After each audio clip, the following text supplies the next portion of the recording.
अगर आप भी चाहते हैं कि रूदल पंजियार का वीडियो सबसे पहले आप तक पहुंचे, तो लाल बटन दबाकर चैनल को सब्सक्राइब करें और घंटी के निशान अवश्य दबावें।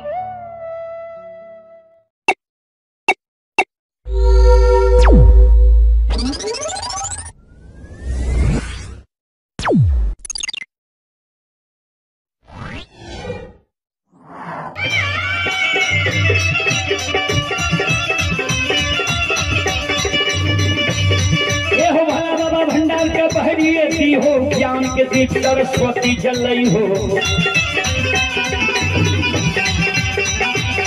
आई मन से ने भूलता मन से ने छोड़, फिर में गवैया सेवक कर दी हो। सेवक के मन के मनोरथ पूरी हो, बिगड़ल काम के विमल बनई।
माँ कमला माया का विस्तार कादल के बूढ़ी के उदाहरण काल के संत बाबा कारू के आगे में आगे के खाने लगे।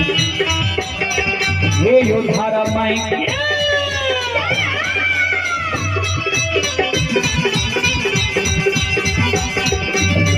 ये यो बाबा धारा माई के लीला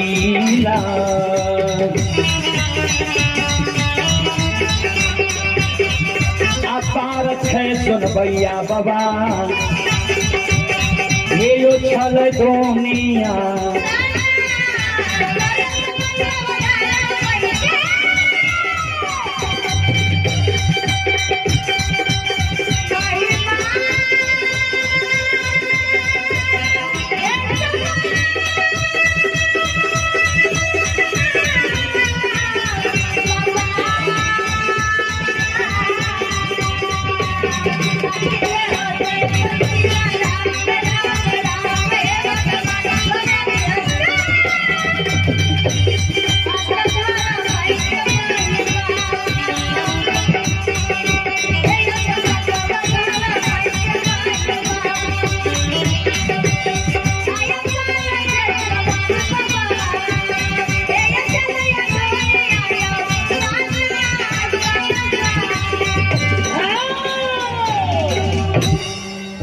जनवरी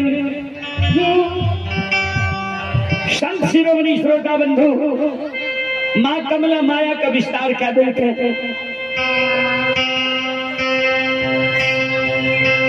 ध्यान दो, बूढ़ी के रूप धारण क्या लेके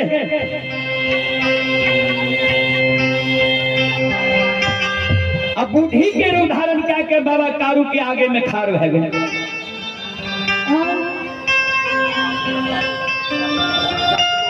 बाबा कारू के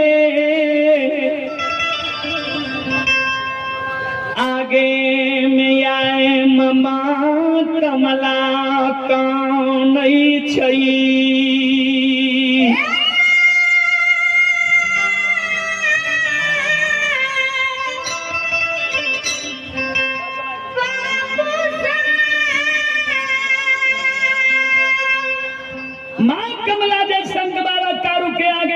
के कौने रहे आंख से आंसू माँ कमला के गिरे रहे बूढ़ी के रूप में। संत शिरोमणि श्रोता बंधु,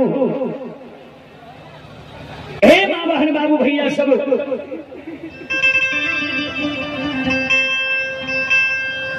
कारू बाबा कल के माँ किया खाने छिए बहुत दुख यहाँ के पड़ल ये जो घना घोर जंगल में यहाँ अकेली अवस्था में छिए। माँ कमला खान हे हो गए बार बाबू तोहार सुरात दे हमारा आँख से आंसू गिरई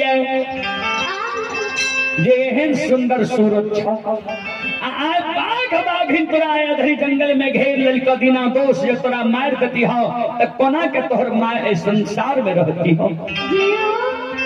कारू बाबा कर जोड़ लेल के जो बूढ़ी माँ लुल्ही बाघिन कमला से हम मरे वाला छिए। ध्यान देवे अपना मरे के उपाय कारू बाबा अपने आप माँ कमला के बता रहलखिन ये। तभी लिखलखिन ये मत जानो डाक निर्बुद्धि आ वही काल विनाश ही बुद्धि।